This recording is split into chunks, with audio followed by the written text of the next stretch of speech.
Sim, Pai querido. E por isso que estamos nesta manhã, neste domingo, Senhor, nos rendendo a Ti. Porque o Senhor expressou o Seu amor por nós, entregando o Teu unigênito, Teu Filho amado, em quem o Senhor tem alegria, e o Senhor declarou para que ouvíssemos Ele.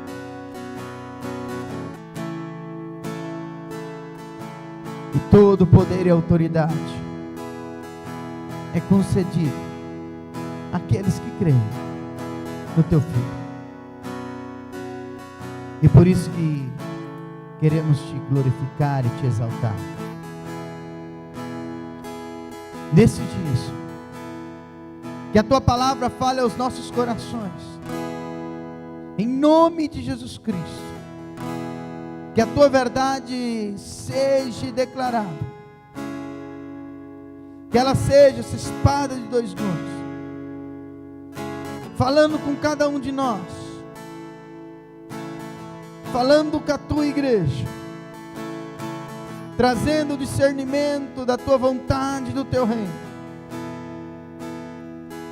para que o nome do Senhor seja glorificado, louvado, exaltado, para que os nossos corações reconheçam, a nossa mente se prostre, os nossos lábios declarem que o Teu Filho Jesus Cristo é o nosso único e suficiente Salvador. Que o nosso joelho se dobre diante de Ti, que através do Teu Santo Espírito, nosso Consolador, a qual o Senhor deu a todos que creem no Teu Filho e no Teu reino, fale conosco nesse dia, orienta-nos segundo a Tua palavra, que Ele traga a verdade do nosso Senhor Jesus Cristo, e glorifique o nome do Teu Filho amado. A Ti, Pai querido, Deus de poder, toda honra, toda verdade e justiça, e que nesse dia o Seu nome seja glorificado e exaltado, e que tudo seja para Teu louvor e Tua verdade.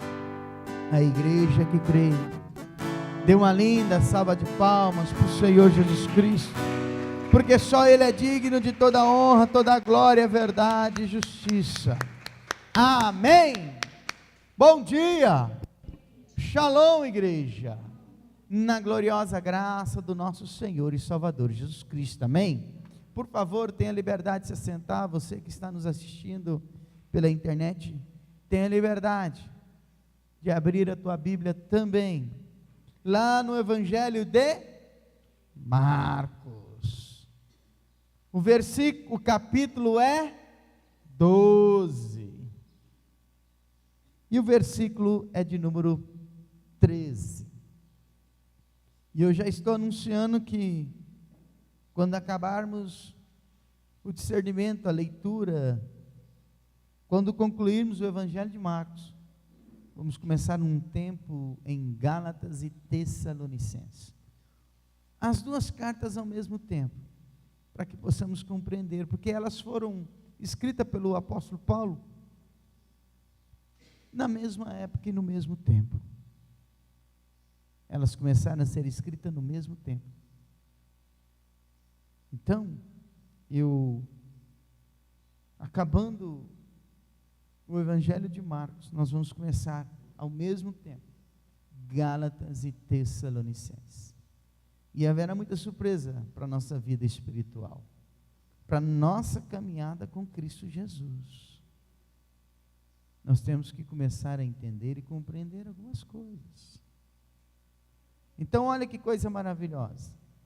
Evangelho de Marcos, capítulo 12, versículo 13, começa assim: mais tarde, mandaram alguns fariseus e herodianos. Quem são os herodianos? São aqueles que fazem parte do partido de Herodes. E quem era Herodes? O governador. Ok? Então, essas pessoas os doutores da lei, ou seja, os fariseus, os que ensinavam as escrituras sagradas, os doutores da lei e os herodianos, aqueles que faziam parte do governo, do partido de Herodes, ou seja, então fazia parte do governo de Herodes. E você vai entender que é interessante que o ser humano, ele só copia. O ser humano, ele tem uma estrutura desde quando foi expulso do Jardim do Éden. Porque no Jardim do Éden tinha uma estrutura. Quando foi expulso do Jardim do Éden, criou outra estrutura. E essa estrutura pecaminosa domina até hoje. Infelizmente. Estamos perdendo tantas coisas por causa disso. Estamos perdendo tantas maravilhas da parte de Deus para a nossa vida por causa disso. Por causa do quê? Preste atenção no que a palavra quer falar conosco. Então eles foram para falar com ele e tentar apanhá-lo em alguma coisa, o quê? Que dissesse. Eles se aproximaram e falaram: mestre, nós sabemos que o Senhor é íntegro e diz a verdade, sem se importar com mais nada. O Senhor não se deixa influenciar pelas opiniões, o quê? De homens. O Senhor não se deixa levar pela posição e o status de nenhum ser humano. É isso que eles estão dizendo. E aí nós vamos continuar. Mas ensina verdadeiramente os caminhos de quem? De Deus. Agora, diga-nos, está certo pagar impostos a César ou não? Devemos pagar ou não?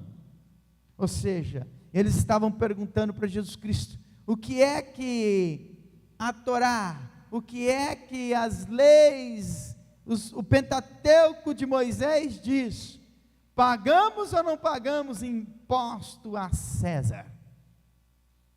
Presta atenção, eles faziam parte de um partido que o dono dele era quem? Herodes. Herodes era o governador da época, submisso a quem? A César, o imperador.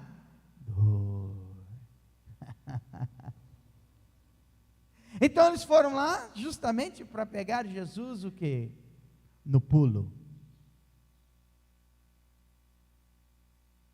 É interessante que eles começam a falar uma verdade, né, de Jesus Cristo. Ele não importava com a posição de ninguém, ele não importava quem era a pessoa, ele sempre falava o quê? A verdade do reino, sim ou não? E eles vieram com esse elogio para Jesus Cristo. Mas aqui tem duplo sentido.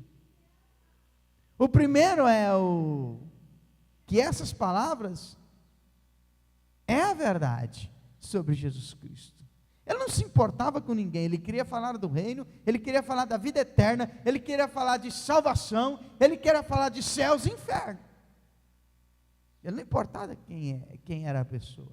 Tanto é que ele chega para Nicodemos, né? Nicodemos, nasça de novo, porque essa sua condição de líder, de ensinador, de conhecedor da palavra, não te dá dando vida eterna. Você vai precisar nascer de novo, porque o que você ensina se torna vazio, porque você não pratica. Amados, não adianta. O que nós ensinamos se torna vazio quando em nós não existe a prática. Eu ensino para uma pessoa a respeitar a outra pessoa. Se eu não praticar esse ensinamento de respeitar a outra pessoa, deixa eu falar um negócio para você, não vai virar nada. Não adianta eu obrigar algo a alguém, se aquilo que eu estou obrigando não é visto na minha vida. Não adianta. Não adianta, amada igreja. Então, Jesus Cristo chega a Nicodemos e diz, você está ensinando, mas o que você ensina não se pratica, então não adianta, é vazio, nasça de novo. faça o teu espírito nascer de novo. Desça as águas, declarando a tua morte natural para este mundo. A tua vida ser entregue a mim. Então o que eles falaram de Jesus é a verdade, mas tinha dupla situação aqui. Era a verdade, porém eles queriam fazer Jesus Cristo crescer o seu ego. Com aquele elogio, eles queriam fazer Jesus Cristo tropeçar.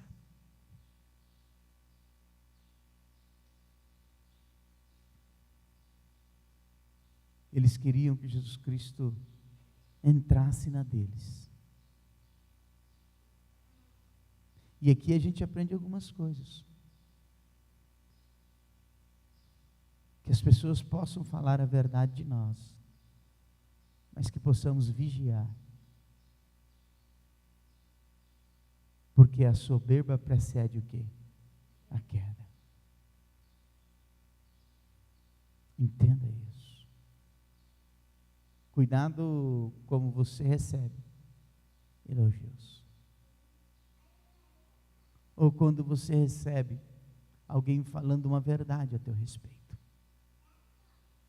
Não permita essas palavras fazer você tropeçar e fazer você cair. Entenda isso. Então olha o que a palavra continua dizendo. Jesus percebeu no versículo 15 a malícia o quê? Deles. Entendeu? Eles sabiam quem era Jesus. E eles queriam pegar Jesus. Mas Jesus também os conhecia. Jesus nos conhece, igreja. Mas vamos continuar. Jesus nos conhece. Mas vamos continuar. E disse: por que vocês estão me pondo o quê? A prova. Mostre-me uma moeda, e eu lhes direi. Quando eles lhes puseram a moeda na mão, ele perguntou: de quem é esta figura e este título na moeda? Eles responderam: de César. Disse-lhes então Jesus: deem a César o que é de César, e deem a Deus o que é de Deus. Muitos se admiraram com sua que? Resposta. Dê a César o que é de, e dê a Deus o que é de Deus. É simples assim. Jesus pega uma moeda de denário, aonde o próprio Jesus Cristo descreve ela. Ou seja, tinha um título e uma figura. E de quem era aquele título e de quem era aquela figura? De César. Então, Jesus Cristo estava dizendo ao imperador o que é dele, ao governo romano o que é dele, e a Deus o que é dele. Para nós compreendermos o que isso quer dizer para nós, nos dias de hoje, nós temos que entender que Jesus Cristo falava de um reino celestial. Jesus Cristo anunciava o reino celestial. Jesus Cristo falava do seu reino. Mas era um reino o quê? Celestial. Entenda isso. Essas pessoas, tanto os discípulos como essas pessoas, achavam que Jesus Cristo queria tomar o reinado de quem? Do governo romano. E ele não veio para isso. Jesus Cristo nunca veio para pegar em espada. Jesus Cristo nunca veio para levantar um exército para brigar contra os romanos. Jesus Cristo nunca veio para livrar, ou seja, Israel, do domínio do Império Romano. Ou seja, do domínio do governo da época. Jesus Cristo veio para libertar, para salvar, para dar, ou seja, uma visão e um discernimento de vida eterna. Jesus Cristo veio para declarar o reino celestial, não as coisas mundanas, não as coisas deste mundo, não as coisas naturais deste mundo. Ele veio para falar de uma coisa, de algo celestial. E Herodes estava com medo, porque Jesus anunciava um reinado. E ele mandou aqueles que faziam parte do partido dele. Primeiro elogiar Jesus, porque o próprio Jesus Cristo disse que eles estavam ali por malícia. O elogio era para fazer Jesus Cristo tropeçar. Eles queriam primeiro massagear Jesus, o ego dele, para tentar descobrir alguma coisa. E hoje não tem sido diferente. Tem pessoas querendo massagear o seu ego para fazer você tropeçar e cair. Entenda isso. Entenda isso. Tem pessoas que querem fazer você perder aquilo que Jesus Cristo tem para a tua vida.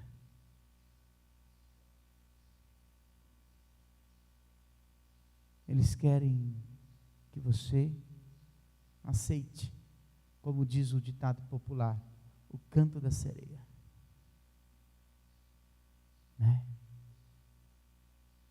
Mas Jesus Cristo compreendeu a malícia dele. Igreja, entenda isso. A estrutura humana, as coisas do mundo, é para isso. Para fazer eu e você tropeçar e cair. Eles não querem que eu e você experimentemos a vida eterna. Entenda isso. Então tem pessoas que vai te elogiar até conseguir aquilo que quer de você. A hora que conseguir, não se tem mais valor. O interesse acaba. Eles tinham interesse aqui.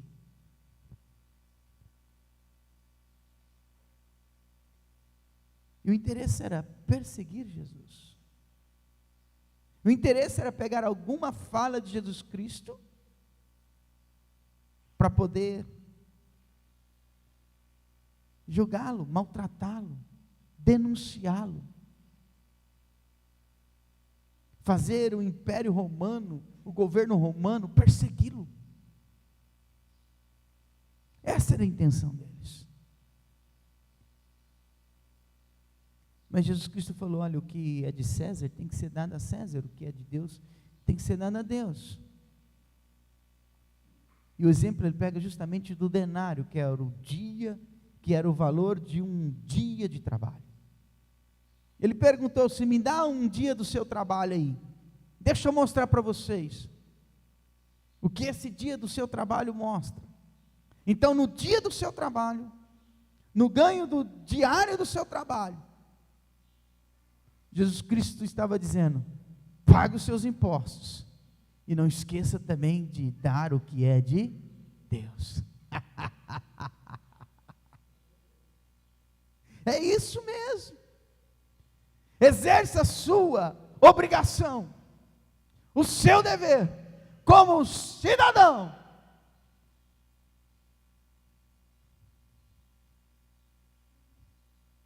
E como filho de Deus. Eles queriam questionar Jesus de todo modo. E sabe por que eles queriam isso? Porque eles não entendiam do reino celestial. E nós temos que começar a entender e compreender, através desse texto, como está a nossa vida no reino celestial. Será que a gente não tem perguntado para Jesus Cristo, ele sabendo já que essas perguntas são de duplo sentido? Desejando algo para si próprio? Será que as nossas orações não têm sido assim?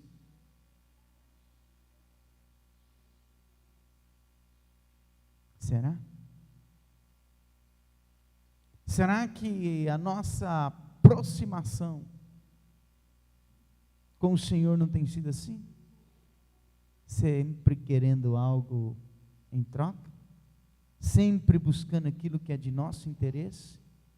Porque foi o que eles fizeram. Eles colocaram algo na mente deles e acharam que aquilo é verdade. Cuidado para a gente colocar algo na nossa mente e achar que isso é verdade. E não é. Mas vamos continuar. Depois aproximaram-se os saduceus, homens que diziam não haver o quê? Ressurreição. Esta foi a pergunta de quem? Deles. Mestre, Moisés nos deu uma lei dizendo que quando um homem morre, sem deixar filhos, o irmão dele deve casar-se com a viúva e suscitar descendência ao seu irmão. Ora, havia 7 irmãos, e o mais velho casou-se e morreu, não deixando o quê? Descendência. Assim o segundo irmão casou-se com a viúva, mas morreu logo também, e não deixou o quê? Filhos. Então o irmão seguinte casou-se com ela, morrendo sem deixar o quê? Filhos. E assim o quê? Por diante. Até que todos o quê? Morreram, sem deixar quem? Filhos. Sem deixar o quê? Descendência. No fim de tudo, a mulher morreu o quê? Também. O que nós queremos saber é isto: na ressurreição, ela será esposa de quem? Visto que foi esposa de todos o quê? Eles. Na o que, igreja? Ressurreição. Vamos voltar lá no versículo 18. Depois aproximou-se o quê? O céu dos seus. Homens que diziam não haver o quê? Eles criam na ressurreição? Então por que eles perguntaram isso para Jesus?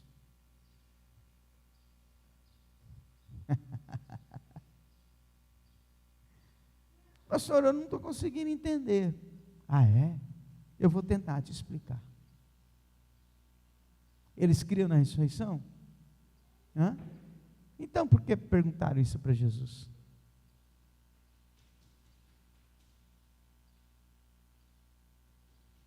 Tem coisas que você sabe que não pode. Por que você pergunta para Jesus? Tem coisas que você sabe na Escritura Sagrada que não deve ter na tua vida. E por que você pergunta para Jesus? É o mesmo eles. Eles não criam na ressurreição. Então por que foram perguntar para Jesus?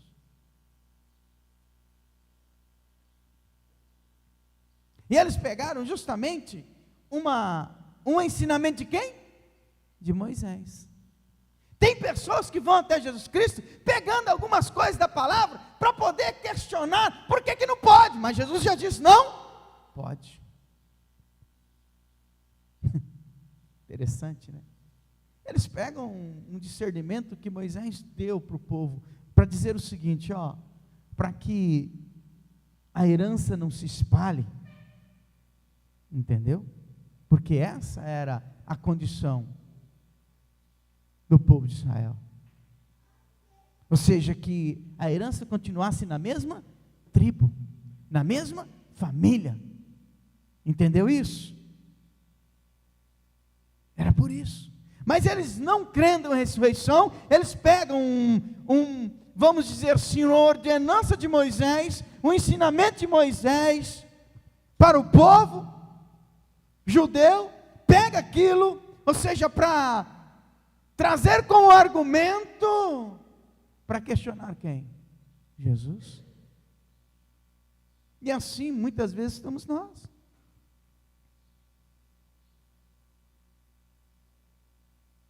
Tem pessoas que começam a elogiar Jesus em oração só para perguntar alguma coisa.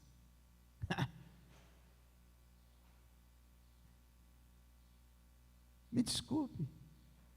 Tem pessoas que começam, ai, Jesusinho amado, Jesusinho meu queridinho, Jesusinho meu amorzinho, Jesusinho meu salvador, Jesus, por favor, olha, o meu coração entregue a ti, mas e? Jesus conhece a malícia do nosso coração. Não adianta começar assim. Vai dar tudo errado. Aliás, Ele vai nos endireitar. Porque Ele foi muito claro com aquelas pessoas. Dai a César, dai a Deus, acabou. Jesus Cristo estava dizendo, não fuja da sua verdade. Não fuja da verdade. Não fuja daquilo que é verdade para a tua vida. E não adianta você vir até mim, e agora eu indo para o sal dos seus, sabendo que aquilo que você vai me questionar, você sabe que é não. Não adianta pegar textos isolados. Presta atenção no que o Espírito Santo está falando.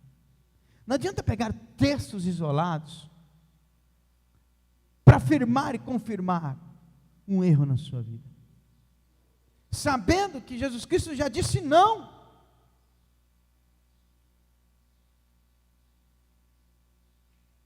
Sabe qual é o princípio da queda? O coração questionador. Todo ser humano que começa com coração questionador e permite o coração dele ser um coração questionador, é o princípio da queda. Se eu questiono tudo e todas as coisas no ambiente que eu convivo, um dia eu vou chegar na minha casa e questionar a beleza da minha esposa, eu vou cair. Entendeu?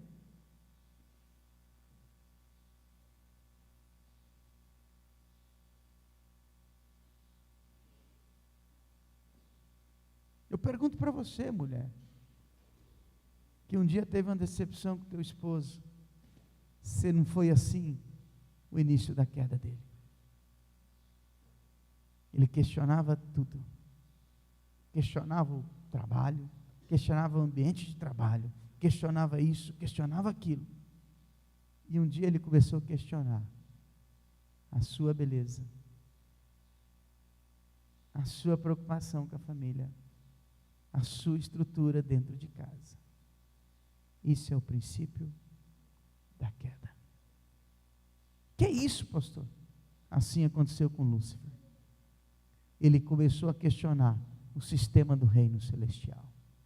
Ele começou a questionar a autoridade, o poder e a glória de Deus. Ele começou a questionar a estrutura dos anjos. Ele começou a questionar a estrutura do louvor no reino celestial. Ele começou a questionar isso, ele começou a questionar aquilo, ele começou a questionar acolá, ele começou a questionar todas as coisas. O que aconteceu com ele? Queda. Foi destituído do seu lugarzinho. E hoje está no inferno. E de lá não vai sair. Vai queimar eternamente. Porque um dia começou com o coração o quê? Questionador. E essas pessoas estavam fazendo o quê com Jesus Cristo? Questionando. O tempo todo. Todo tempo. Quando você questiona aquilo que faz parte do ambiente da tua vida, me desculpe, daqui uns dias eu vou ter uma notícia da tua queda. Pode ter certeza disso. Não, você não está querendo ajudar. Ajudar é quando a gente coloca no lugar da pessoa e tenta ensiná-la. Faz por ela e faz para ela. Entenda isso. Você não quer ajudar. É o coração questionador como desses.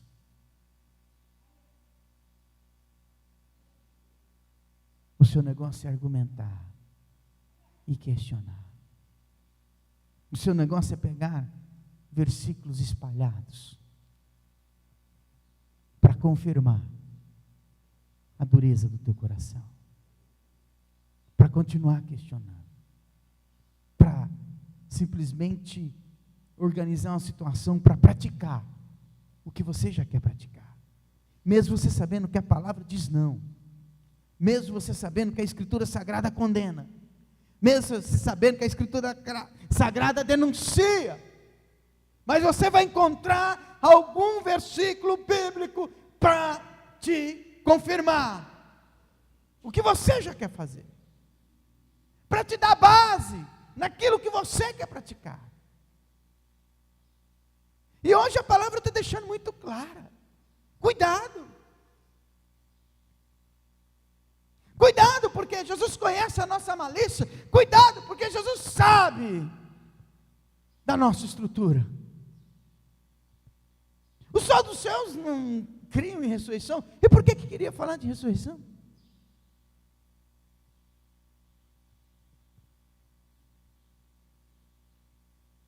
E eles foram pegar justamente uma ordenança de Moisés. E por que eles foram pegar justamente essa parte? Malícia no coração. Um textinho, né, separadinho, me dá tanto argumento, me faz construir tantas coisas na minha vida. E olha a resposta de Jesus Cristo para eles. O 24 até o 27, Jesus Cristo diz: respondeu a eles: o seu problema é que vocês não conhecem o quê? As Escrituras. Oh, coisa maravilhosa! Não conhece o quê? Então não é um texto isolado que faz eu conhecer o quê? As Escrituras. Não conhece as Escrituras, nem o poder de quem? De Deus. Nem o poder de quem? De Deus. Nem o poder de quem? De Deus. Não conhece a Escritura e nem o poder de quem? De Deus. Porque quando os mortos ressuscitam, não se casam, nem são dados o quê? Em casamento, mas são como os anjos aonde? Nos céus.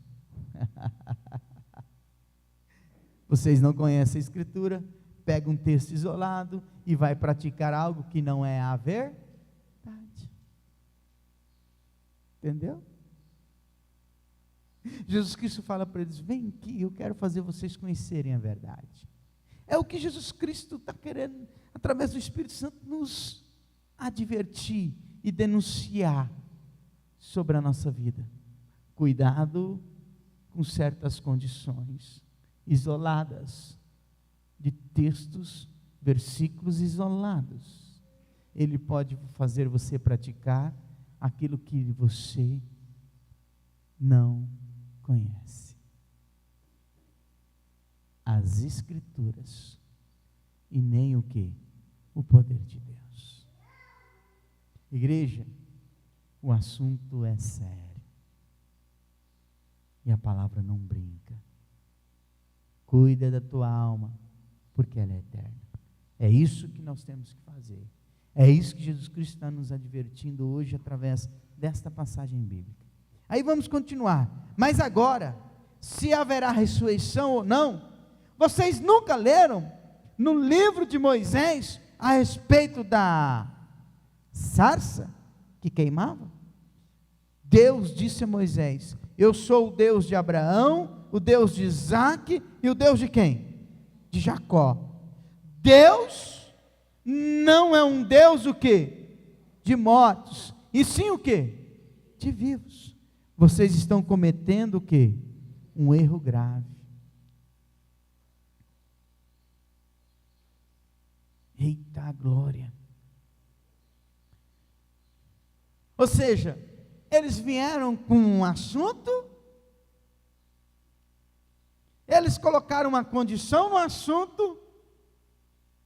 Jesus Cristo falou que aquele assunto e aquela condição é porque eles não conheciam a Escritura, nem o poder o quê? De Deus.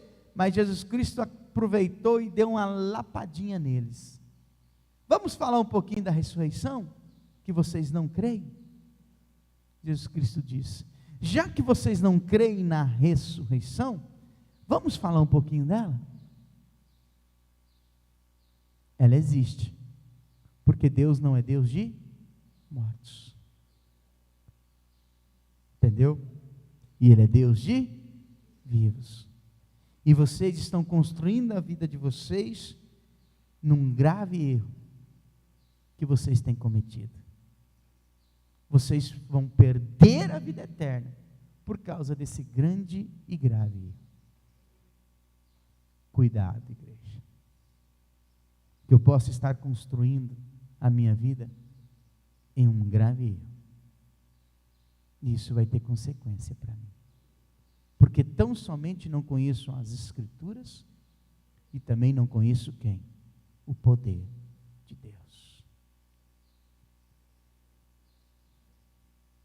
Já que você tocou nesse assunto da ressurreição, sal dos seus, vamos falar um pouquinho dela? E esse é o grande erro de vocês? É o grave erro que está impedindo vocês de ter uma vida eterna? Porque Deus é Deus o quê? De vivos. E não é Deus o quê? De mortos.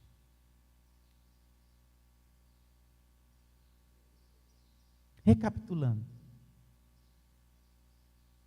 Primeiro ponto. Não seja malicioso com Jesus Cristo. Foi o que Ele nos quis mostrar hoje.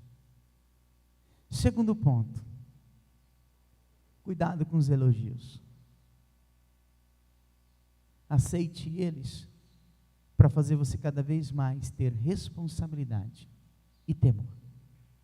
Terceiro ponto.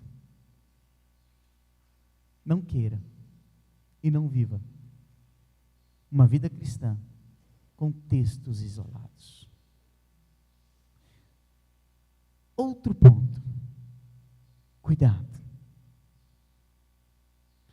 Se a palavra já condenou essa prática, não tente buscar argumento para obtê-la, para obter o sim. Sempre lembre naquilo que aconteceu com Balaão.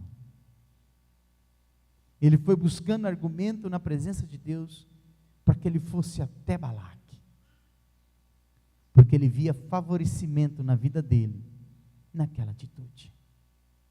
Cuidado com isso. Cuidado com isso. Não tente pegar versículos isolados para trazer argumento para que você e eu possamos convencer acerca do nosso erro e do nosso pecado. E o último ponto. Cuidado com esse coração questionador. Ele vai proceder a minha e a sua queda. Cuidado. Cuidado. Cuidado em ser questionador com tudo. Foi assim que Satanás fez. E é assim que ele quer que o ser humano faça, para que eternamente possa queimar no lago de enxofre. Esses textos hoje nos ensinam de como nós temos que caminhar com a vida cristã para a eternidade, para o reino dos céus, para a vida eterna. Que possamos ser assim e viver assim. Coloque sobre os vossos pés e nós vamos orar. Amém, igreja? E eu espero que a palavra tenha nos consolado, nos orientado e falado conosco. Eu não vou começar a falar daquilo que pessoas questionam. Você sabe o que você questiona. Eu não preciso dar exemplos. Você sabe o que é. Você questiona de horário, você questiona disso, você questiona daquilo, você questiona da voz do fulano, você questiona do jeito de andar do ciclano, você questiona disso, daquilo e daquilo. Eu não vou começar a dar exemplos. Você sabe qual é o teu coração questionador. Você sabe disso. Então, por favor, vamos fazer algo para Cristo hoje. Aceitar essa palavra e nos converter. Mudar essa rota de vida nossa. Enquanto há tempo. Enquanto há fôlego de vida.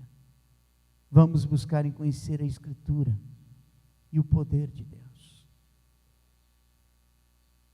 E a Escritura diz sobre ressurreição. A Escritura Sagrada, ela é completa, igreja. Eu não posso pegar uma simples palavra, só ali 2, 3, 4 palavrinhas. Cuidado com a estrutura que está sendo construída. É isso que o Espírito Santo está querendo nos advertir hoje. Cuidado com a estrutura que está sendo construída.